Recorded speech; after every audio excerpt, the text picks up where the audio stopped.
তো দেখেন আমার কাজ করা শেষ, মানে পুরো ঘর নেপা শেষ।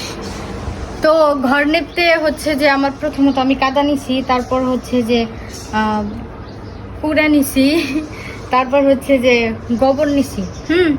এগুলো একসাথে মিশ্রিত করে তারপরে ঘর নেপছি।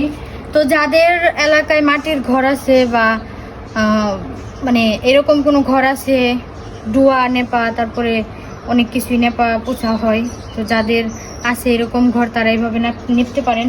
যারা জানেন না কি কি লাগে তো বইলা দিলাম।